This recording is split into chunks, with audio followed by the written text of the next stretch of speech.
காலுக்காகவும் சின்ன பிள்ளையும் சேர்ந்து புறாவோட குழந்தை ராஜிய ஒரு கூண்ட பிடிச்சு அணைச்சு வச்சிருந்தாங்க. இப்படி சின்ன குழந்தைங்களை பிடிச்சு நகரத்துக்கு கொண்டு போய் அங்க உள்ள கழுகு கிட்ட வியாபாரம் பண்றது இவங்களோட தொழிலா இருந்தது. கூண்டுல பிடிச்சு வச்சிருந்த ராஜிய தூக்கிட்டு இவங்க கிளம்ப போன நேரத்துல அங்க புறா வந்துருச்சு.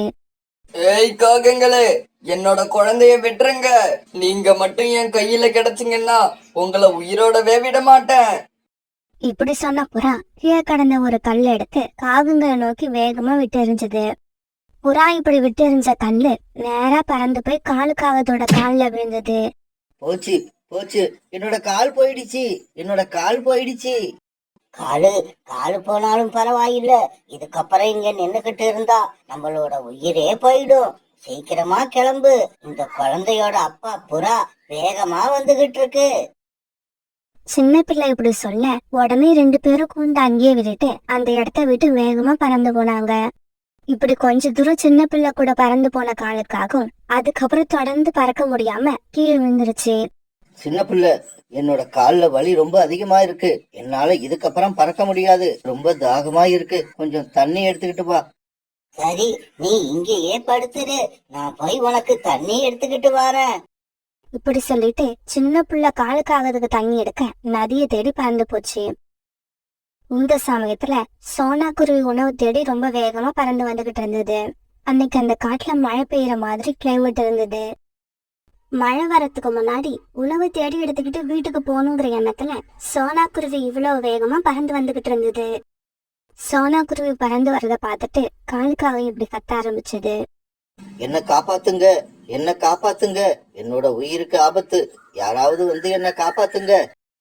காலுக்காக இப்படி கத்துற சத்தத்தை கேட்டுட்டு சோனா குருவி அங்க வந்துருச்சு. உங்களுக்கு என்ன ஆச்சு? ஏன் உங்க கால்ல இவ்வளவு ரத்தம் வருது? நான் ஒரு வயதான பறவைக்கு உதவி பண்ணிக்கிட்டு இருந்தேன். அப்ப எதிர்பாராத விதமா என்னோட கால்ல ஒரு கல்லு விழுந்து அடிபட்டுடுச்சு. சரி, நீங்க எங்கேயே இருங்க, நான் போய் உங்க கால்ல கட்டு போடுறதுக்கு தேவையான பொருட்களை எடுத்துட்டு வந்துடுறேன். இப்படி சொன்ன சோனா குருவி ஃபர்ஸ்ட் எய்ட் பாக்ஸ் எடுக்கிறதுக்காக தன்னுடைய வீட்டுக்கு போச்சு. பிறகு வீட்டுக்கு போன சோனா குருவி சீக்கிரமாவே ஃபர்ஸ்ட் எய்ட் பாக்ஸ் எடுத்துக்கிட்டு திரும்பி வந்தது. இது சீக்கிரமாவே காலுக்காகத்தோட காலில் உள்ள காயத்துக்கு கட்டு போட்டு விட்டது. உங்க காலில் கட்டு போட்டாச்சு, நீங்க இப்ப உங்க வீட்டுக்கு பறந்து போகலாம். நானும் சீக்கிரமா வீட்டுக்கு போய் ஆகணும், வீட்டுல என்னோட குழந்தை எனக்காக காத்திருக்கா. சோனா குருவி இப்படி சொன்ன உடனே காலுக்காக எந்திரிச்சு உட்காந்துது. சோனா குருவி வீட்டுல ஒரு குழந்தை இருக்கிறத தெரிஞ்சுக்கிட்ட காலுக்காகவும் அந்த குழந்தைய கடத்த திட்டம் போட்டுடுச்சு. குருவி, இப்படி காயம் பட்டிருக்க என்னால ரொம்ப தூரத்துல இருக்கிற என்னோட வீட்டுக்கு எப்படி பறந்து போக முடியும்? அதனால தயவு செஞ்சு இன்னைக்கு ஒரு நாள் ராத்திரி உன்னோட வீட்டுல எனக்கு தங்க அனுமதி கொடு, நாளைக்கு காலையில நான் என் வீட்டுக்கு போயிடுறேன். காலுக்காகவும் இப்படி சொன்னதும் கொஞ்ச நேரம் யோசிச்சு பார்த்த சோனா குருவி பிறகு இப்படி பேச ஆரம்பிச்சது. சரி, நீங்க எங்கேயே இருங்க, நான் இப்ப உணவு தேட போறேன். நான் திரும்பி வீட்டுக்கு போகும்போது இங்க வந்து உங்களையும் அழைச்சிட்டு போறேன். இப்படி சொன்ன சோனா குருவி பிறகு அங்கிருந்து பறந்து போயிடுச்சு. சோனா குருவி போய் கொஞ்ச நேரம் கழிச்சு தண்ணி எடுக்க போன சின்ன பிள்ளை வெறுங்கையோட திரும்பி வந்தது. காலு, நானும் எங்கெங்கயோ போய் தண்ணி இருக்கான்னு தேடி பார்த்துட்டேன், ஆனா தண்ணி எங்கேயுமே கிடைக்கல. இப்படி சொன்ன சின்ன பிள்ளை காலுக்காகவும் கால்ல கட்டு போட்டு இருக்கிறத பாத்துருச்சு. காலு, என்ன இது ஆச்சரியமா இருக்கு, உன்னோட கால்ல பட்ட காயத்துக்கு யாரு வந்து கட்டு போட்டது? இங்க பாரு சின்ன பிள்ளை, ஒரு குழந்தை நம்ம கைய விட்டு போனாலும் வேற ஒரு குழந்தை இப்ப நமக்கு கிடைக்க போகுது. என்னோட கால்ல கட்டு போட்டு விட்ட குருவி வீட்டுல ஒரு குழந்தை இருக்கு. இன்னைக்கு ராத்திரி நான் அந்த குருவி வீட்டுல தான் தங்க போறேன். அதுக்கு அந்த குருவியும் அனுமதி கொடுத்துருச்சு. பாதி ராத்திரியில எப்படியாவது அந்த குருவி வீட்டுல உள்ள குழந்தைய தூக்கிக்கிட்டு நான் நம்ம காட்டுல உள்ள வேப்ப மரத்துக்கிட்ட வந்துடுறேன். நீ எனக்காக அங்கேயே வெயிட் பண்ணு. இந்த சமயத்துல உணவு எடுத்துக்கிட்டு சோனா குருவி வீட்டுக்கு கிளம்பலாம்னு நினைக்கிறப்ப மழை வேகமா பெய்ய ஆரம்பிச்சது. அந்த தாவத்துக்கு மட்டும் நம்ம உதவி பண்ணோம்னா இந்த மழை வரத்துக்கு முன்னாடியே வீட்டுக்கு போயிருக்கலாம். இருந்தாலும் அடிபட்டு காயமா இருக்கிறவங்களுக்கு உதவி பண்ணாம எப்படி இருக்க முடியும்? இப்படி யோசிச்சு சோனா குருவி பிறகு அங்கிருந்து காலுக்காக இருக்கிற இடத்துக்கு பறந்து போயிடுச்சு. தாகம்னா சீக்கிரமா கிளம்புங்க, இருட்டத்துக்குள்ள நம்ம வீட்டுக்கு போய் சேர்ந்தாகணும். இப்படி சொன்ன சோனா குருவி முன்னாடி பறந்து போக காலுக்காகவும் சோனா குருவி பின்னாலேயே பறந்து போச்சு. பாவம் சோனா குருவி காலுக்காகத்தோட கெட்ட இனத்தை பத்தி தெரியாதால அதையும் தன்னோட வீட்டுக்கு அழைச்சிட்டு போச்சு. அம்மா, இந்த அங்கிள் யாரு? ஜூட்டி, நான் உணவு தேட போனப்பதான் இந்த காகத்தை பார்த்தேன். பாவம் காலில் அடிபட்டு இருந்தது. அதனால ரொம்ப தூரத்துல இருக்கிற அவங்க வீட்டுக்கு பறந்து போக முடியல. இன்னைக்கு ராத்திரி நம்ம வீட்டுல தங்கிட்டு காலையில கிளம்பி போயிடுவாரு. அம்மா, எனக்கு என்னவோ இந்த அங்கிள் முகத்தை பார்த்தாலே பயமா இருக்கு. இங்க பாரு பாப்பா, என்ன பார்த்து பயப்படாத. என்னோட முகம்தான் எப்படி இருக்கும், ஆனா நான் ரொம்ப நல்லவன். எல்லாருக்கும் உதவி செய்யற மனசு என்கிட்ட இருக்கு. இரவு 3 பேரும் தங்களுடைய இரவு உணவை சாப்பிட்டாங்க. இரவு உணவு சாப்பிட்ட இவங்க 3 பேரும் பிறகு அப்படியே படுத்து தூங்க ஆரம்பிச்சாங்க. சோனா குருவியும் பியூட்டியும் நல்லா தூங்கினாலும் காணக்காக தூங்கவே இல்லை. அது பாதி ராத்திரியில ஏந்திரிச்சு உட்கார்ந்தது. பிறகு நல்லா தூக்கிட்டு இருந்த பியூட்டியை தூக்கி ஒரு சாக்கு பையில போட்டுக்கிச்சு. பிறகு அந்த மூட்டையை தூக்கி ஜன்னல் வெளியில வந்து சின்ன பிள்ளை இருக்கிற இடத்த நோக்கி பறக்க ஆரம்பிச்சது. தூக்கத்துல இருந்து முழுக்கு வந்த பியூட்டி கத்த ஆரம்பிச்சது. என்னை விட்டுடுங்க, என்னை விட்டுடுங்க, என்னை எங்க தூக்கிட்டு போறீங்க? ஆனா காணுக்காக வழியில எங்கேயும் நிக்காம ரொம்பவும் வேகமும் சின்ன பிள்ளை இருக்கிற இடத்த நோக்கி பறந்து போச்சு.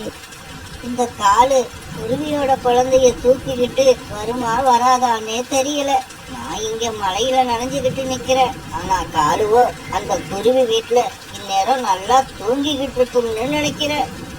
சின்ன பிள்ளை இப்படி நினைச்சுக்கிட்டு இருக்காங்க. காலுக்காக பியூட்டியை தூக்கிட்டு அங்க வந்துருச்சு. பிறகு மூட்டையில இருந்த பியூட்டியை வெளியில எடுத்து ஒரு கைத்தால கட்டி போட்டாங்க. காலு, இந்த குருவி நல்ல கலராகவும் அழகாகவும் இருக்கு. அதனால இதை நாம எப்படியாவது நல்ல விலைக்கு வித்தாகணும்.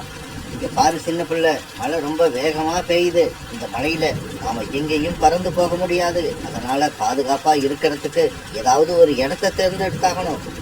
காலு, அங்க பாரு, அந்த மரத்துல ஒரு பெரிய பொந்து இருக்கு. வா, நாம 2 பேரும் அதுக்குள்ள போய் உக்காந்துப்போம். ஆமா, அதுதான் சரி. இந்த குருவிய எதிரில் உள்ள மரத்துல கட்டி போடுவோம். அங்கிள், என்னை தயவு செய்து அவுத்து விடுங்க. என்னை இப்படியே விட்டுட்டீங்கன்னா இந்த மழையில நனைஞ்சு செத்து போயிடுவேன். ப்ளீஸ், தயவு செய்து என்னை அவிழ்த்து விடுங்க. ஆனா பியூட்டி இப்படி சொல்லி அழுததெல்லாம் காலுக்கு அவன் காதுல வாங்கவே இல்லை. பக்கத்துல இருந்த ஒரு மரத்துல பியூட்டியை கட்டி போட்டாங்க. பிறகு காவங்கள் 2 பேரும் மரத்துல இருந்த பொந்துக்குள்ள போய் பாதுகாப்பா உட்காந்துக்கிட்டாங்க. ரொம்ப நேரம் கழிச்சு கண் விழிச்சு பார்த்து சொன்னா குருவி வீட்டுல பியூட்டி இல்லாத பார்த்து அவனை தேட ஆரம்பிச்சது. என்னோட பியூட்டியை காணும். பியூட்டி, பியூட்டி, நீ எங்க போயிட்ட? வீட்டுல படுத்திருந்த அந்த காகத்தையும் காணும். நான் அந்த காகத்துக்கு நல்லதுதான் நினைச்சேன், ஆனா அந்த காகம் என்னோட பொண்ணை கடத்திட்டு போகணும்னு எனக்கு தெரியாது. இப்படி நினைச்சு சொன்னா குருவி உடனே தன்னோட பொண்ணு பியூட்டியை தேட பறந்து போச்சு. பியூட்டி, பியூட்டி, நீ எங்க இருக்க? மரத்தோட பொந்துக்குள்ள போன காணுக்காகவும் சின்ன பிள்ளையும் நல்லா படுத்து தூங்கிட்டாங்க. காகங்கள் தங்கியிருந்த அந்த பொந்துக்குள்ள ரொம்ப நாளா ஒரு மலைப்பாம்பு ஒண்ணு வாழ்ந்து வந்தது. ரொம்ப பசியில இருக்கிற எனக்கு இன்னைக்கு நல்ல உணவு கிடைச்சிருக்கு. அதுவும் ஒரு உணவு இல்ல, 2 உணவு. இன்னைக்கு எனக்கு சரியான விருந்துதான்.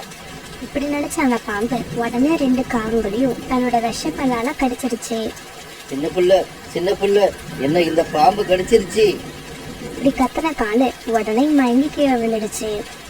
காலு, அந்த பாம்பு ஒன்ன மட்டும் கடிக்கல, என்னையும் கடிச்சிருச்சு. கொஞ்ச நேரத்துல பக்கத்துல இருந்த சின்ன பிள்ளையும் மயங்கி கீழே விழுந்துடுச்சு. உடனே அந்த பாம்பு ஒவ்வொரு காகத்தையும் தன்னோட வாய்க்குள்ள போட்டு விழுங்க ஆரம்பிச்சது. அந்த பாம்பு 2 காகங்களையும் விழுந்தது மரத்துல இருந்த பியூட்டி பயந்துகிட்டே பார்த்துக்கிட்டு இருந்தது. தன்னுடைய குழந்தையை தேடி ரொம்ப தூரம் பறந்து வந்த சோனா குருவி கடைசியா பியூட்டியோட மரத்துல யாரோ கட்டி போட்டிருக்கிறத பார்த்துருச்சு. பியூட்டி, பியூட்டி, நீ நல்லா இருக்கியா? உனக்கு ஒன்றும் ஆகலையே? அம்மா, அம்மா, நம்ம உடனே இந்த இடத்தை விட்டு கிளம்பி ஆகணும். இங்க பயங்கரமான பாம்பு ஒன்று இருக்கு. என்னை கடத்திக்கிட்டு வந்த 2 காகங்களையும் அந்த பாம்பு உயிரோட விழுங்கிடுச்சு.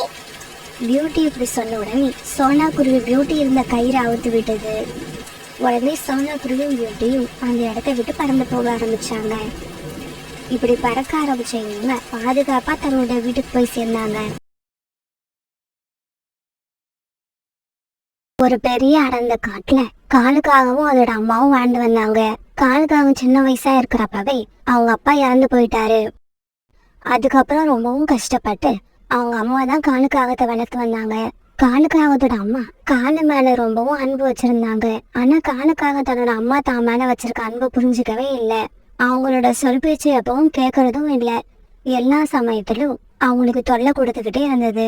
காலுக்காக ரொம்ப சோம்பேறித்தனமா இருந்தது. எந்த வேலைக்கும் போறதே இல்ல. காலு, தூங்குனது போதும், எழுந்துரு. மணி 10 ஆகுது, இன்னும் தூங்கிக்கிட்டு இருக்க. கொஞ்சம் மார்க்கெட் வரைக்கும் போய் உருளைக்கிழங்கு வாங்கிட்டு வாப்பா. அம்மா, என்ன நிம்மதியா இருக்க விட மாட்டீங்களா? உருளைக்கிழங்கு தானே வாங்கணும். ஏன் அதை நீங்க போய் வாங்க கூடாதா? என்ன ஏன் தொல்லை பண்றீங்க? இப்படி சொன்ன காலுக்காகவும் பிறகு வேண்டா வெறுப்பா எழுந்திருச்சு அம்மா கிட்ட இருந்த பணத்தை வாங்கிட்டு பறந்து போச்சு. இப்படி பறந்து போன காலுக்காகவும் மார்க்கெட்டுக்கு போகாம ஒரு ஹோட்டலுக்கு போச்சு. எனக்கு 3 பிளேட் சமோசா கொடுங்க. இப்படி சொன்ன காலுக்காகவும் அம்மா கொடுத்த பணத்தை புறா கிட்ட கொடுத்தது. காலு, நீ எந்த வேலைக்கும் போகாம சோம்பேறித்தனமா வீட்லயே தூங்கிக்கிட்டு இருப்ப. உனக்கு எப்படி 200 ரூபாய் பணம் கிடைச்சது? புறா, இதெல்லாம் உனக்கு தேவையில்லாத விஷயம். சமோசாவுக்கு பணத்தை எடுத்துக்கிட்டு மீதி பணத்தை கொடு. இப்படி சொன்ன காலுக்காகவும் பிறகு 3 பிளேட் சமோசாவையும் திருப்தியா சாப்பிட்டு முடிச்சது. சமோசாவை சாப்பிட்டு முடிச்ச காலுக்காகத்துக்கு இப்ப மறுபடியும் தூக்கம் வர ஆரம்பிச்சது. உடனே நதி ஓரமா பறந்து போய் ஒரு நிழலான இடமா பார்த்து படுத்து தூங்க ஆரம்பிச்சது. பாவம் காலுக்காகத்தோட அம்மா தான் பையன் உருளைக்கிழங்கு வாங்கிட்டு வருவான்னு நினைச்சு சாயங்காலம் வரைக்கும் வீட்டு வாசல்லே உட்கார்ந்துருந்தாங்க. அப்ப அந்த பக்கமா சோனா குருவி பறந்து வந்தது. இப்படி வந்த சோனா குருவி காலுக்காகத்தோட அம்மா வாசல்ல உட்கார்ந்துருக்கத பார்த்துட்டு அவங்க கிட்ட போச்சு. அம்மா, ஏன் ரொம்ப நேரமா வெளியிலயே உட்கார்ந்துருக்கீங்க? சோனா, என் பையன் காலுவை எங்கேயாவது பாத்தியாமா? அம்மா, காலண்ணா நதிக்கு பக்கத்துல ரொம்ப நேரமா தூங்கிட்டு இருக்காரு. அடப்பாவி, மறுபடியும் தூங்க ஆரம்பிச்சிட்டானா? சோனா, எனக்கு ஒரு உதவி செய்யறியா? கொஞ்சம் சிரமம் பார்க்காம அவனை போய் எழுப்பி வீட்டுக்கு வர சொல்லுமா. காலுக்காகத்தோட அம்மா இப்படி சொன்னதும் சோனா குருவி மறுபடியும் காலுக்காகத்தை பார்க்க பறந்து போச்சு. காலண்ணா, காலண்ணா, சீக்கிரம் எழுந்திருங்க, உங்க அம்மா உங்களை வீட்டுக்கு கூப்பிடுறாங்க. சோனா, எங்க அம்மா ஒரு பைத்தியம். அவங்க சொல்றது என்கிட்ட வந்து சொல்ற நீ ஒரு பைத்தியம். போ இங்க இருந்து. இந்த உலகத்துல நிம்மதியா தூங்கறதுக்கு எனக்குன்னு ஒரு இடமே இல்ல. இப்படி சொன்ன காலுக்காகவும் மறுபடியும் தூங்க ஆரம்பிச்சது. அன்னைக்கு சாயங்காலம் ஆச்சு. தூக்கத்துல இருந்து காலுக்காக எழுந்திரிச்ச உடனே வீட்டை நோக்கி பறக்க ஆரம்பிச்சது. டேய் காலு, உருளைக்கிழங்கு வாங்கிட்டு வரேன்னு சொல்லிட்டு போன நீ இவ்வளவு நேரம் எங்கடா போயிருந்த? அம்மா, என்ன மன்னிச்சிடுங்க. பணத்தை எடுத்துக்கிட்டு நான் மார்க்கெட்டுக்கு போனேனா, போற வழியில அந்த பணம் என் ரெக்கையில இருந்து பறந்து போயிடுச்சு. எங்கெங்கயோ தேடி பார்த்தேன், அந்த பணம் கிடைக்கவே இல்லை. வீட்டுக்கு வந்தா நீங்க திட்டுவீங்கன்னு நினைச்சு நான் அதிகாரமா படுத்து அழுதுகிட்டே தூங்கிட்டேன். அப்படியாடா, அது சரி. வீட்டுல சமையல் செய்ய எந்த காய்கறியும் இல்லையே, இப்ப என்ன பண்றது? பரவாயில்லம்மா, நான் பசியோடையே படுத்து தூங்குறேன். இப்படி பொய் சொன்ன காலுக்காகவும் அப்படியே தன்னோட கூட்டுல படுத்து தூங்க ஆரம்பிச்சது. காலுக்காக இப்படிதான் தினமும் தன்னோட அம்மாவை ஏமாத்த ஏதாவது பொய் சொல்லிக்கிட்டே இருக்கும். காலுக்காகத்தோட அம்மாவும் வேற வழி இல்லாம காலுக்காக சொல்ற பொய் எல்லாம் கேட்டுக்கிட்டு இருப்பாங்க. ஒரு நாள் கழுகக்கா காலுக்காகத்தோட வீட்டுக்கு வந்தது. அக்கா, என்னோட பொண்ணுக்கு நாளைக்கு கல்யாணம், நீங்க கண்டிப்பா காலு அழைச்சுக்கிட்டு வந்துருங்க. அதுக்கு என்னம்மா, கண்டிப்பா வந்துடுறேன். மறுநாள் எல்லா பறவைகளும் கழுகாக்காவோட பொண்ணு கல்யாணத்துக்கு போய்கிட்டு இருந்தாங்க. இத பார்த்த காலுக்காகவும் தன்னோட அம்மா கிட்ட இப்படி சொல்லுச்சு. அம்மா அம்மா, வாங்க, நாமளும் கழுகக்கா வீட்டு கல்யாணத்துக்கு போவோம். எல்லா பறவைகளும் போய்கிட்டு இருக்காங்க. கண்டிப்பா கழுகக்கா வீட்டு கல்யாணத்துல நமக்கு ஜோரான சாப்பாடு கிடைக்கும். டேய் காலு, நீ நினைக்கிற மாதிரி கல்யாணத்துக்கு வெறும் கைய வீசிக்கிட்டு போக முடியாது. போட்டுக்கிட்டு போறதுக்கு நம்ம கிட்ட நல்ல துணியும் இல்ல, மணமக்களுக்கு அன்பளிப்பா கொடுக்கறதுக்கு நம்ம கிட்ட எந்த பணமும் இல்ல. இந்த நிலைமையில நாம எப்படி கல்யாணத்துக்கு போக முடியும்? நீயும் நல்ல சாப்பாடு ஆக்கி போட மாட்ட. எங்கேயாவது ஓசியில கிடைச்சா அங்கேயும் அழைச்சுக்கிட்டு போக மாட்ட. இப்படி சொன்ன காலுக்காகவும் பிறகு கோவத்துல அங்க இருந்து பறந்து போயிடுச்சு. தன்னோட மகன் இப்படி இருக்கிறத நினைச்சு காலுக்காகத்தோட அம்மா அழுதுகிட்டே உட்கார்ந்துருந்தாங்க. அப்ப அந்த வழியா போன சோனா குருவி அவங்க கிட்ட வந்தது. அம்மா, என்ன இப்படி அழுதுகிட்டே உட்கார்ந்துருக்கீங்க? கழுகக்கா வீட்டு கல்யாணத்துக்கு நீங்க வரலையா? உடனே மனசு தாங்காத காலுக்காகத்தோட அம்மா தன்னோட பையனை பத்தின எல்லா விஷயத்தையும் அழுதுகிட்டே சொன்னாங்க. இதையெல்லாம் கேட்ட சோனா குருவி கொஞ்ச நேரம் யோசிச்சுது. அம்மா, நீங்க எதுக்கும் கவலைப்படாதீங்க. காலண்ணாவை நான் திருத்த முயற்சி பண்றேன். ஆனா அதுக்கு நீங்க நான் சொல்றபடி நடக்கணும். சோனா, என் பையன் திருந்திடுவானா? நீ என்ன சொன்னாலும் நான் கேட்பேன். ஒரு நாள் காலுக்காக வரத பார்த்துட்டு நதியோரமா உட்கார்ந்து இருந்த சோனா குருவி அழ ஆரம்பிச்சது. சோனா, என்ன ஆச்சு? ஏன் இங்க உட்காந்து அழுதுகிட்டு இருக்க? காலண்ணா, எனக்கு என்னோட அம்மா ஞாபகம் வந்துருச்சு. அம்மாவுக்கு ஈடு இணையா யாருமே கிடையாது. எங்க அம்மா உயிரோட இருக்கிறப்ப அவங்களுக்கு என்னால எதுவும் செய்ய முடியல. இப்ப என்கிட்ட நிறைய பணம் இருக்கு. ஆனா பாருங்க, இதையெல்லாம் அனுபவிக்க எங்க அம்மா என் கூட இல்ல. பணத்தை வச்சு எல்லாத்தையும் வாங்க முடிஞ்ச என்னால ஒரு அம்மாவும் வாங்க முடியல. சோனா குருவி இப்படி சொன்னதும் காலுக்காகத்தோட மூளை குறுக்கு வழியில யோசிக்க ஆரம்பிச்சது. இங்க பாரு சோனா, உனக்கு அம்மா வேணும், ஆனா உன்கிட்ட அம்மா இல்ல. எனக்கோ பணம் வேணும், ஆனா எனக்கு எங்க அம்மா தேவையில்லை. அதனால உனக்கு வேணும்னா எங்க அம்மாவை எடுத்துக்க. என்னது, உங்க அம்மாவை எனக்கு கொடுக்குறீங்களா? இந்த மாதிரி யாரும் கொடுக்க மாட்டாங்க, நீங்க போய் சொல்றீங்க. இங்க பாரு சோனா, நான் ஒன்னும் எங்க அம்மாவை உனக்கு ஓசியில கொடுக்க போறது இல்ல. கொஞ்சம் பணம் கொடுத்துட்டு அவங்கள நீ விலைக்கு வாங்கிக்க. உனக்கும் அம்மா கிடைச்ச மாதிரி இருக்கும், எனக்கும் செலவுக்கு பணம் கிடைக்கும். காலுக்காகத்தோட பேச்சை எதுக்கிட்ட சோனா குருவி கொஞ்சம் பணத்தை கொடுத்துட்டு காலுக்காகத்துக்கிட்ட இருந்து அவங்க அம்மாவை விலைக்கு வாங்குச்சு. அம்மா சீக்கிரம் கிளம்புங்க, நாம கோவிலுக்கு போயிட்டு வருவோம். டேய் காலு, உண்மையாவா சொல்ற? நீ கோயில் பக்கமே வரமாட்டியடா? இப்ப நான் மாறிட்டேம்மா, நான் முன்ன மாதிரி இல்ல. சீக்கிரம் கிளம்புங்க, கோயில சாத்திர போறாங்க. இப்படி போய் சொல்லி தான் அம்மாவை சோனா குருவி வீட்டுக்கு அழைச்சிட்டு வந்த காலுக்காகவும் சோனா குருவி கிட்ட இப்படி சொல்லுச்சு. சோனா, நான் சொன்னபடியே எங்க அம்மாவை அழைச்சுக்கிட்டு வந்து உங்ககிட்ட விட்டுட்டேன். இதுக்கப்புறம் இவங்க எனக்கு அம்மா இல்ல, உனக்கு தான் அம்மா. இங்க பாரு சோனா, எங்க அம்மா என் மேல உள்ள பாசத்துல உன் வீட்டை விட்டு வந்தாலும் வந்துருவாங்க. எதுக்கும் ஒரு கைத்தால அவங்கள கட்டி போட்டு வச்சுக்க. டேய் காலு, என்னடா சொல்ற? நான் உனக்கு அம்மா இல்லையா? ஆனா காலுக்காக அவங்க அம்மா சொன்னதை காதுல வாங்கவே இல்ல. அங்க இருந்து பறந்து போயிடுச்சு. அம்மா, நீங்க எதுக்கும் கவலைப்படாதீங்க, வீட்டுக்குள்ள வாங்க. இன்னும் கொஞ்ச நாள் போனா காலன்னா உங்களோட அருமையை தன்னால புரிஞ்சுப்பாங்க. பிறகு காலுக்காகத்தோட அம்மாவை வீட்டுக்குள்ள அழைச்சிட்டு போச்சு. பிறகு சோனா குருவி காலுக்காகத்தோட அம்மாவை தன்னோட அம்மாவா நினைச்சு அவங்களுக்கு தேவையான எல்லா வசதிகளையும் செஞ்சு கொடுத்தது. அவங்களுக்கு இனிப்பான பழங்களையும் சத்தான உணவுகளையும் தேடி கண்டுபிடிச்சு கொண்டு வந்தது. அம்மா, உணவு சாப்பிட்டுட்டு நீங்க அப்படியே படுத்து தூங்குங்க. ராத்திரி ஏதாவது தேவைப்பட்டா என்னை எழுப்புங்க. இப்படியே சில நாட்கள் நகர்ந்துச்சு. சோனா, நான் சொல்றேன்னு தப்பா நினைச்சுக்காதம்மா. என் பையனை பார்த்து ரொம்ப நாள் ஆகுது. எனக்கு அவனை பார்க்கணும் போல ஆசையா இருக்கு. அவனை எங்கேயாவது பார்த்தேன்னா ஒரு தடவை என்ன வந்து பார்த்துட்டு போக சொல்லுமா. காலுக்காகத்தோட அம்மா மட்டும் இல்ல, நாட்டுல எல்லா அம்மாக்களுமே இப்படிதான் இருப்பாங்க. குழந்தைங்க பெரியவங்களா வளர்ந்ததுக்கு அப்புறம் தன்னோட அம்மாவை ஈஸியா மறந்துடுவாங்க. ஆனா ஒரு அம்மா தன்னோட குழந்தைய எந்த சூழ்நிலையும் மறக்கவும் மாட்டாங்க, வெறுக்கவும் மாட்டாங்க. காலுக்காக தன்னோட அம்மாவை பணத்துக்காக வித்துட்டு போனாலும் இவங்களால காலுக்காகத்தை மறக்கவே முடியல. காலுக்காகத்தோட அம்மா சொன்னதை கேட்ட சோனா குருவியும் காலுக்காகத்தை அந்த காடு பூரா எல்லா இடங்களையும் தேடி பார்த்தது. ஆனா காலுக்காகம் கிடைக்கவே இல்ல. பிறகு சோனா குருவி ஏமாற்றத்தோட தன்னுடைய வீட்டுக்கு திரும்பி வந்தது. அம்மா, நான் காலை நம்ம காடு பூரா தேடி பார்த்துட்டேன், எங்கேயுமே கிடைக்கல. அட பாவி, எங்கடா போன? உனக்கு என்னடா ஆச்சு? நீ இப்ப எந்த நிலைமையில இருக்கியோ? எனக்கு என்னவோ உன்னை நினைச்சா ரொம்ப பயமா இருக்கு. கடவுளே, என் பிள்ளைய எப்படியாவது என்னோட கண்ணுல காட்டிடு. சோனா குருவி வீட்டுல காலுக்காகத்தோட அம்மாவுக்கு தேவையான எல்லாமே கிடைச்சது. இருக்க இடம், உண்ண உணவு, இப்படி எல்லாத்தையும் சோனா குருவி அவங்களுக்கு பார்த்து பார்த்து செஞ்சு கொடுத்தது. 1000 இருந்தாலும் அவங்களோட மனசு தன்னோட மகனை தான் நினைச்சுக்கிட்டு இருந்தது. பிறகு ஒரு நாள் புறாவும் சோனா குருவி சேர்ந்து பக்கத்து காட்டுக்கு பறந்து போய்கிட்டு இருக்கும்போது ஒரு புதிர் செடியில கிடந்த காலுக்காகத்தை பார்த்தாங்க. ஒரு நாள் இருட்டுல காலுக்காக பறந்து வந்தப்ப சரியா கண்ணு தெரியாம ஒரு மரத்துல மோதி கீழே விழுந்ததால காலுக்காகத்தோட ரக்கையில பலமா அடிபட்டு இருந்தது. உடனே கொஞ்சமும் தாமதிக்காம புறாவும் சோனா குருவியும் சேர்ந்து காலுக்காகத்தை பறந்து டாக்டர் ஹாஸ்பிட்டலுக்கு தூக்கிட்டு போனாங்க. இங்க பாரு சோனா, காயத்துக்கு கட்டு போட்டு இருக்க. நான் குடுக்கற மருந்த வேலை தவறாம கொடுங்க. 15 நாள்ல இந்த காயம் சரியா போயிடும். இந்த செய்தியை கேள்விப்பட்ட காலுக்காகத்தோட அம்மாவும் ஹாஸ்பிட்டலுக்கு வந்தாங்க. அம்மாவை பார்த்த காலுக்காகவும் கஷ்டப்பட்டு எந்திரிச்சு உட்கார்ந்தது. டேய் காலு, உனக்கு என்னடா ஆச்சு? நேத்து ராத்திரியில இருந்தே எனக்கு மனசு சரியில்லை. அப்பவே நினைச்சேன் என் பிள்ளைக்கு ஏதோ ஆபத்துன்னு.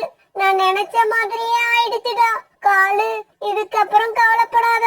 அம்மா உன்னை விட்டுட்டு எங்கேயும் போக மாட்டேன், உன் கூடவே இருப்பேன்.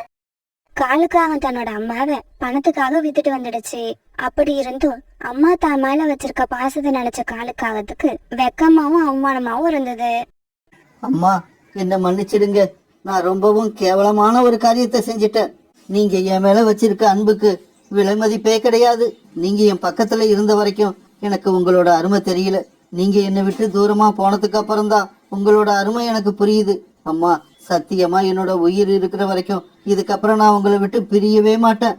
உங்களை கஷ்டப்படுத்தவும் மாட்டேன். தயவு செய்து என் கூட வீட்டுக்கு வந்துருங்கம்மா. காலுக்காக தன்னோட அம்மா மனசுல இருக்க தூய்மையான பாசத்தை இன்னைக்குதான் புரிஞ்சுக்கிச்சு. புரிஞ்சுக்கிட்ட உடனே காலுக்காகத்தோட மனசும் மாறிடுச்சு. காலு, நீ உன்னோட அம்மாவை சோனா குருவி கிட்ட பணத்துக்காக வித்துட்ட. இப்ப சோனா குருவி அவங்கள திருப்பி கொடுக்க மாட்டேன்னு சொன்னா என்ன பண்ணுவ? ரொம்ப சிம்பிள். நானும் சோனா குருவி வீட்டுக்கு போய் எங்க அம்மா கூடவே இருந்துருவேன். ராணிபுரா தன்னுடைய கூட்டுல உட்கார்ந்துகிட்டு வானத்தையே பாத்துக்கிட்டு இருந்தது. அப்ப ராணிபுராவோட கூட்டுக்கு ராணா குருவி வந்தது. என்ன ராணி, வானத்தையே பாத்துக்கிட்டு உட்கார்ந்து இருக்க? என்ன விஷயம்? ராணா, இன்னைக்கு சாயங்காலம் மழை வரும்னு நினைக்கிறேன். ஏன்னா இன்னைக்கு வெயில் ரொம்ப அதிகமா இருக்கு. அப்படியா? ஆனா எனக்கு என்னவோ இன்னைக்கு மழை வரும்னு தோணல. வெயில் அதிகமா இருந்தா அருவி தண்ணில போய் குளிச்சுட்டு வா, உடம்புக்கு நல்லது. இல்ல ராணா, நான் எனக்காக மழை வரணும்னு நினைக்கல. வெயில் காலத்துல முட்டையெல்லாம் கெட்டு போயிடும்னு கேள்விப்பட்டேன். புல்புல் ஆண்டி எனக்கு இன்னைக்குதான் இந்த விஷயத்த சொன்னாங்க. இப்ப நம்ம காட்டுல வெயில் அதிகமா இருக்கிறதால என்னோட முட்டை கெட்டு போயிடுமோன்னு எனக்கு பயமா இருக்கு. அப்படியா? அப்படின்னா இன்னைக்கு மழை வரணும்னு நானும் வேண்டிக்கிறேன். ஏன்னா என் மனைவி சோனாவும் நேத்துதான் முட்டையிட்டா. நீ சொல்றத பாக்கும்போது இந்த வெயிலால எங்களோட முட்டையும் கெட்டு போயிடுமோன்னு எனக்கு பயம் வந்துடுச்சு. இப்படி சொன்ன ராணா குருவி தன்னுடைய வீட்டுக்கு பறந்து போச்சு. காலுக்காகவும் கௌரிக்காகவும் தங்களுடைய வீட்டுல ஏசிய ஆன் பண்ணி அதுல இருந்து வர குளுமையான காத்த அனுபவிச்சுக்கிட்டு உட்கார்ந்து இருந்தாங்க. கோரி, இந்த வெயில் காலத்துல நம்ம காட்டுல உள்ள பறவைகள் எல்லாம் ரொம்பவும் கஷ்டப்பட்டுக்கிட்டு இருக்காங்க. என்ன காலேஜ் சொல்றீங்க? நம்ம காட்டுல வெயில் காலம் வந்துருச்சா? எனக்கு என்னவோ அப்படி தெரியவே இல்ல. கோரி, நீ 24 மணி நேரமும் ஏசிய ஆன் பண்ணிக்கிட்டு உட்காந்துருக்கில்ல, அதனால நீ இப்படிதான் பேசுவ. கொஞ்ச நேரம் வீட்டை விட்டு வெளியில வந்து பாரு, அப்ப தெரியும் உனக்கு வெயில் காலம் வந்துருச்சா இல்லையான்னு. தாங்கள் இப்படி பேசிக்கிட்டு இருக்க சமயம் ராணா குருவி சோனா குருவி வெயில்ல இருந்து தங்களுடைய முட்டையை எப்படி பாதுகாக்கிறதுன்னு ரொம்ப கவலையா இருந்தாங்க. இந்த சமயத்துல ராணா குருவி சோனா குருவியும் தங்களுடைய முட்டையில சின்னதா ஒரு வெடிப்பு இருக்கிறத பார்த்தாங்க. உடனே ரொம்ப பயந்து போன இவங்க தங்களுடைய முட்டையை தூக்கிட்டு பறந்து டாக்டர் ஹாஸ்பிட்டலுக்கு பறந்து போனாங்க. டாக்டர், எங்களோட முட்டையில சின்னதா ஒரு வெடிப்பு இருக்கு. முட்டையில இருந்து குழந்தை வெளிவரத்துக்கு இன்னும் எப்படியும் 10-15 நாள் ஆகும். அதுக்குள்ள இந்த மாதிரி வெடிப்பு ஏன் வந்தது? பரும்பு டாக்டர் அந்த முட்டையை நல்லா செக் பண்ணி பார்த்தாங்க. ராணா, இப்ப வெயில் ரொம்ப அதிகமா இருக்கு. அதனால உங்க முட்டைய குளுமையான இடத்துல வச்சு பாதுகாக்க முயற்சி பண்ணுங்க. அதுவும் உடனே இதற்கான ஏற்பாடு பண்ணுங்க. அப்பதான் இந்த முட்டைய உங்களால பாதுகாக்க முடியும். டாக்டர் இப்படி சொன்னதை கேட்டு ராணா குருவி சோனா குருவி தங்களுடைய முட்டையை தூக்கிட்டு வீட்டுக்கு வந்தாங்க. இப்படி முட்டையை எடுத்துட்டு தங்களுடைய கூட்டுக்கு வந்த ராணா குருவியும் சோனா குருவியும் முட்டையை எப்படி பாதுகாக்க போறோங்கிற கவலையில இருந்தாங்க. அந்த சமயத்துல ரோனி குருவி அங்க வந்துச்சு. சோனா, நான் இப்பதான் பருந்து டாக்டரை பாத்துட்டு வரேன். அவங்கதான் உன்னோட முட்டையோட நிலைமைய பத்தி எனக்கு சொன்னாங்க. இங்க பாரு, நீங்க இந்த முட்டையை எடுத்துக்கிட்டு கோரிக்காக வீட்டுக்கு போங்க. அவங்க வீட்டுல ஏசி இருக்கிறதால அவங்க வீடு எப்பவும் குளுமையா இருக்கும். ரோனி அக்கா, நீங்க சொல்ற மாதிரி செய்யலாம் தான். ஆனா கோரி அக்கா இதுக்கு ஒத்துப்பாங்களா என்னன்னு எனக்கு சந்தேகமா இருக்கு. சோனா, நீ கவலைப்படாம என் கூட வா. நாம எப்படியாவது காகங்கள் கிட்ட கெஞ்சி கேட்டு நம்மளோட முட்டையை அவங்க வீட்டுல வைக்க அனுமதி வாங்குவோம். பிறகு சோனா குருவியும் ராணா குருவியும் முட்டையை எடுத்துக்கிட்டு காங்களோட வீட்டுக்கு பறந்து போனாங்க. இப்படி காங்களோட வீட்டுக்கு போன இவங்க வாசல் கதவை தட்ட ஆரம்பிச்சாங்க. காலுஜி, சீக்கிரம் போய் வாசல்ல யார் வந்திருக்காங்கன்னு பாருங்க. எனக்கு என்னவோ எங்க அம்மா வந்திருப்பாங்கன்னு மனசுல படுது.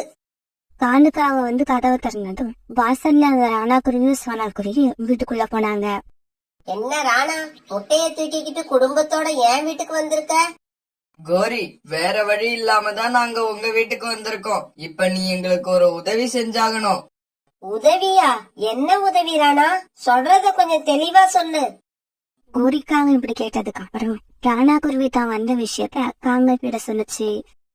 இங்க பாருங்க, உங்க முட்டையை என்னால இங்க வச்சு பாதுகாக்க முடியாது. சீக்கிரமா முட்டையை எடுத்துக்கிட்டு இடத்த காலி பண்ணுங்க. கோரிக்காவன் இப்படி சொன்னாலும் ராணா குருவியும் சோனா குருவியும் தங்களுடைய முட்டையை எப்படியாவது காப்பாத்தணும்னு கையெடுத்து கும்பிட்டு அழுது கேட்டுக்கிட்டாங்க. சரி சரி, நீங்க 2 பேரும் இப்படி அழுவுறத பார்க்க எனக்கு ரொம்ப பாவமா இருக்கு. நீங்க உங்களோட முட்டையை என்னோட வீட்ல வச்சுட்டு போங்க, அத நான் பாத்துக்கிறேன். இருந்தாலும் இந்த கோரி எந்த வேலையும் இலவசமா செய்து கொடுக்க மாட்டா. எல்லா வேலைக்கும் இந்த கோரி கிட்ட ஒரு விலை இருக்கு. கோரி அக்கா, நீங்க என்ன எதிர்பார்க்கறீங்கன்னு எனக்கு தெரியும். கவலைப்படாதீங்க. என்னோட முட்டை உங்க வீட்டுல இருக்கிற வரைக்கும் உங்களுக்கும் சாலனுக்கும் நாங்க உணவு தேடி எடுத்துட்டு வந்து கொடுக்கறோம். இப்படி சொன்னா சோனா குருவி பிறகு ராணா குருவி கூட உணவு தேட போய் தானியங்களை கொண்டு வந்து காங்கல் கிட்ட கொடுக்க ஆரம்பிச்சது. கோரி, இவ்வளவு நேரம் இந்த வெயில் காலத்துல எப்படி உணவு தேடுறதுன்னு ரொம்ப கவலையில இருந்த. எனக்கு இப்ப அந்த கவலையே இல்ல. தங்களோட முட்டையை காங்களோட வீட்டுல வச்சுட்டு ராணா குருவியும் சோனா குருவியும் தங்களோட கூட்டுல வந்து நிம்மதியா உட்கார்ந்து இருந்தாங்க. அப்ப ரோனி குருவி அங்க வந்தது. என்ன சோனா, உங்க முட்டைய காங்கல் வீட்ல கொண்டு போய் வச்சிட்டு வந்தீங்களா? காங்கல் அதுக்கு ஒத்துக்கிட்டாங்களா? பிறகு சோனா காங்கல் வீட்டையே நினைப்பது ரோனி குருவி கிட்ட சொல்லுச்சு. சோனா, எப்பவுமே காங்கல் அவங்களுக்கு லாபம் இல்லாம எந்த உதவியும் செய்ய மாட்டாங்க. இன்னும் ஒரு 10-15 நாள் உங்களோட முட்டைக்காக நீங்க கஷ்டப்பட்டு தான் ஆகணும். காலுக்காகவும் கோரிக்காகவும் வீட்டுல உட்காந்துக்கிட்டே ராணா குருவியும் சோனா குருவியும் கொண்டு வந்து கொடுக்கற தானியங்களையும் பழங்களையும் சாப்பிட்டுக்கிட்டு நிம்மதியா வாழ்ந்துகிட்டு இருந்தாங்க. இப்படியே சில நாட்கள் நகர்ந்துச்சு. இவ சோனா குருவியோட முட்டையில இருந்து குழந்தை பிறக்க போற நேரம் வந்துடுச்சு. அன்னைக்கு சோனா குருவி ராணா குருவியும் காவங்களுக்கு தானியங்கள் எடுத்துட்டு வந்து கொடுத்தாங்க. கோரி அக்கா, இன்னைக்கு இல்லாட்டி நாளைக்கு என்னோட முட்டையில இருந்து குழந்தை வெளிவந்துரும். குழந்தை வெளிவந்த உடனே எங்களுக்கு தகவல் சொல்லி அனுப்புங்க. இப்படி சொல்லிட்டு ராணா குருவி சோனா குருவி அங்க இருந்து பறந்து போனாங்க. இவங்க இப்படி சொல்லிட்டு போனதுல இருந்து காலுக்காகவும் ஒரு காவும் ரொம்பவும் சோகத்துல இருந்தாங்க. கோரி, முட்டையில இருந்து குழந்தை வெளிவந்துருச்சுன்னா குழந்தைய தூக்கிக்கிட்டு அவங்க நம்ம வீட்டை விட்டு சந்தோஷமா போயிடுவாங்க. ஆனா அதுக்கப்புறம் நாம தான் இந்த வெயில்ல போய் உணவு தேடி ரொம்ப கஷ்டப்படணும். காலுஜி, நானும் 2 நாளா அத பத்தி தான் யோசிச்சுக்கிட்டு இருக்கேன். இங்க பாருங்க காலுஜி, இந்த முட்டை உடையவே கூடாது. அதுல இருந்து குழந்தையும் வெளியே வரக்கூடாது. நீ சொல்ற மாதிரி நடக்கணும்னா இந்த முட்டைய தூக்கிக்கிட்டு போய் எங்கேயாவது போட்டுட்டு இந்த இடத்துல பிளாஸ்டிக் முட்டைய கொண்டு வந்து வைக்கணும். அப்பதான் நீ நினைக்கிறது நடக்கும். காலுஜி, வாங்க இந்த முட்டைய கொண்டு போய் எங்காவது போட்டுட்டு நாம பக்கத்து காட்டுல உள்ள பிளாஸ்டிக் ஃபேக்டரிக்கு போய் ஒரு பிளாஸ்டிக் முட்டைய தயார் பண்ணி எடுத்துக்கிட்டு வருவோம். இப்படி பேசிக்கிட்ட காங்கன் 2 பேரும் சோனா குருவியோட முட்டையை தூக்கிட்டு போய் ஆத்தங்கரையில போட்டாங்க. பிறகு பக்கத்து காட்டுல உள்ள பிளாஸ்டிக் ஃபேக்டரியில இருந்து ஒரு பிளாஸ்டிக் முட்டையை தயார் பண்ணி தங்களோட வீட்டுக்கு கொண்டு வந்தாங்க. மறுநாள் பொழுது விடிஞ்சிச்சு. மறுநாள் காலையில ராணா குருவியும் சோனா குருவியும் காங்களுடைய வீட்டுக்கு வந்து இப்படி பேச ஆரம்பிச்சாங்க. கோரி அக்கா, முட்டையில இருந்து குழந்தை இன்னுமா வெளிவரல? நான் நேற்று ராத்திரி முட்டையில இருந்து குழந்தை வெளிவந்திருக்கும்னு நினைச்சேன். இங்க பாரு சோனா, முட்டையிலிருந்து குழந்தை எப்ப வெளியே வரணும்னு கடவுள் நினைச்சிருக்கிறாரோ அப்பாதான் வெளியே வரும். நீயும் நானும் நினைக்கிறதால ஒன்னும் ஆகாது. சீக்கிரம் போங்க, போய் எங்களுக்கான உணவை எடுத்துக்கிட்டு வாங்க. பிறகு உணவு தேட போன சோனா குருவியும் ராணா குருவியும் சாயங்காலமா தானியங்களை எடுத்துக்கிட்டு மறுபடியும் வீட்டுக்கு வந்து தங்களோட முட்டைய பார்த்தாங்க. அந்த பிளாஸ்டிக் முட்டை காவுகள் வச்ச இடத்துல அப்படியே இருந்தது. அதை பார்த்த ராணா குருவியும் சோனா குருவியும் தங்களோட வீட்டுக்கு திரும்பி போயிட்டாங்க. மறுநாள் சோனா குருவிய பார்க்க ராணிப்புறா வந்தது. சோனா, என்னோட முட்டையிலிருந்து நேத்தே குழந்தை வெளியே வந்துருச்சு. அநேகமா உங்களோட முட்டையிலிருந்து குழந்தை வெளிவந்திருக்கும்னு நினைக்கிறேன். இல்ல ராணி, என்னோட முட்டையில இருந்து இன்னும் குழந்தை வெளி வரல. சோனா, எதுக்கும் நீங்க முட்டையை எடுத்துட்டு போய் மறுபடியும் டாக்டர்கிட்ட காட்டுங்க, அதுதான் நல்லது. இப்படி சொன்ன ராணிப்புறா பிறகு அங்கிருந்து பறந்து போயிடுச்சு. பிறகு கூட்டுக்கு வந்த ராணா குருவி கிட்ட ராணிப்புறாவுக்கு குழந்தை பிறந்த விஷயத்த சோனா குருவி சொல்லுச்சு. சோனா, எனக்கு இன்னும் ரொம்ப பயமா இருக்கு. வா, நாம உடனே போய் பருந்து டாக்டர் அழைச்சுக்கிட்டு வருவோம். இப்படி சொன்ன ராணா குருவியும் சோனா குருவியும் பிறகு பருந்து டாக்டர் அழைச்சிட்டு காங்களோட வீட்டுக்கு போனாங்க. காங்களோட வீட்டுக்கு வந்த பருந்து டாக்டர் முட்டையை செக் பண்ணி பார்த்த உடனேயே இது பிளாஸ்டிக் முட்டைன்னு தெரிஞ்சு போயிடுச்சு. என்னது, பிளாஸ்டிக் முட்டையா? காலு, கோரி, நாங்க உங்க வீட்ல வச்சுட்டு போன முட்டை எங்க? உண்மைய சொல்லுங்க. இங்க பாருங்க, நீங்க வச்சிட்டு போன முட்டை இதுதான். போனா போகுதுன்னு உங்க முட்டைய வீட்ல வச்சு பாதுகாத்த பாவத்துக்கு எங்க மேலேயே சந்தேகப்படுறீங்களா? நீங்க எதுக்காக இந்த காகங்கள் கூட பேசிக்கிட்டு இருக்கீங்க? பேசாம போலீஸ் ஸ்டேஷனுக்கு போய் கம்ப்ளைண்ட் கொடுங்க. அவங்க வந்தாதான் உண்மை உடனே வெளிவரும். போலீஸுங்கிற வார்த்தையை கேட்ட உடனேயே காலுக்காகத்துக்கு பயம் வந்துருச்சு. என்னது, போலீஸ்க்கு போக போறீங்களா? வேண்டாம் வேண்டாம், கொஞ்ச நேரம் பொறுமையா இருங்க, நான் எல்லா உண்மையையும் சொல்லிடுறேன். இப்படி சொன்ன காலுக்காகும் ஒரிஜினல் முட்டையை கொண்டு போய் ஆத்தங்கரையில வச்சுட்டு பிளாஸ்டிக் முட்டையை கொண்டு வந்து வீட்டுல வச்ச விஷயத்த எல்லாருக்கிட்டையும் சொல்லுச்சு. இங்க பாருங்க, நீங்க ஆத்தங்கரையில போய் முட்டை இருக்கான்னு பாருங்க. நான் போய் போலீஸ் ஸ்டேஷன்ல கம்ப்ளைண்ட் பண்ணி இந்த காகங்களை ஜெயில்ல போட ஏற்பாடு பண்றேன். பறந்தாக்டர் இப்படி சொல்லிட்டு போலீஸ் ஸ்டேஷனுக்கு பறந்து போக சோனா குருவியும் ராணா குருவியும் ஆத்தங்கரைக்கு பறந்து போய் தங்களுடைய முட்டையை தேடி பார்த்தாங்க. ஆனா அந்த ஆத்தங்கரையில இவங்க ரொம்ப நேரம் தேடி பார்த்தோம் இவங்களோட முட்டை அங்க இல்ல. அதனால ராணா குருவியும் சோனா குருவியும் அழுதுகிட்டே என்ன செய்யுதுன்னு தெரியாம அங்கேயே உட்கார்ந்துருந்தாங்க. இவங்க இப்படி அழுதுகிட்டு இருக்கிறத பார்த்த ஒரு வயசான பறவை இவங்க கிட்ட வந்து என்ன ஏதுன்னு விசாரிக்க ஆரம்பிச்சது. உடனே சோனா குருவி நடந்தது எல்லாத்தையும் அழுதுகிட்டே அந்த பறவை கிட்ட சொல்லுச்சு. அழாதீங்க அழாதீங்க, உங்களோட குழந்தை எங்கேயும் போகல, என்கிட்டதான் இருக்கு. அழுகிய நிறுத்திட்டு என் கூட வாங்க. இப்படி சொன்ன அந்த வயதான பறவை ராணா குருவியும் சோனா குருவியும் கூப்பிட்டுக்கிட்டு தன்னுடைய வீட்டுக்கு போச்சு. கொஞ்ச நாளைக்கு முன்னாடி ஆத்தங்கரையில இந்த சின்ன குருவி குழந்தை தனியா நின்னு அழுதுகிட்டு இருந்தது. அத பார்த்து இறக்கப்பட்டு அதை என்னோட வீட்டுக்கு தூக்கிக்கிட்டு வந்தேன். இறக்கப்பட்டு தூக்கிக்கிட்டு வந்தேனே தவிர இதை எப்படி வளர்க்கறதுன்னு எனக்கு தெரியல. நல்ல வேலை, இன்னைக்கு நான் உங்களை பார்த்துட்டேன். நீங்க உங்க குழந்தைய தூக்கிக்கிட்டு போகலாம். உங்களுக்கு எப்படி நன்றி சொல்றதுன்னே தெரியல. எங்களோட உயிர் இருக்கிற வரைக்கும் உங்களை மறக்கவே மாட்டோம். இப்படி சொன்ன ராணா குருவியும் சோனா குருவியும் குழந்தைய தூக்கிட்டு சந்தோஷமா தங்களோட கூட்டுக்கு பறந்து போனாங்க. இதே சமயத்துல காலுக்காகவும் கோரிக்காகவும் ஜெயில ரொம்பவும் கஷ்டத்தை அனுபவிச்சுக்கிட்டு இருந்தாங்க. இங்க பாருங்க, சாப்பிட சாப்பாட்டா கொடுக்காம கற்களை கொடுத்தா அதை நாங்க எப்படி சாப்பிடுறது? ஒரு உயிர் மேல அக்கறையே இல்லாம குருவிகளோட முட்டைய கொண்டு போய் ஆத்தங்கரையில போட்ட உங்களுக்கு கற்களை சாப்பிட கொடுக்கறதே பெரிய விஷயம். குருவிகளை ஏமாத்தி அவங்க கிட்ட இருந்து விதவிதமான உணவு வகைகளை வாங்கி சாப்பிட்ட காலுக்காகவும் கோரிக்காகவும் இப்ப ரொம்பவும் கஷ்டப்பட்டு அழுதுகிட்டு இருந்தாங்க.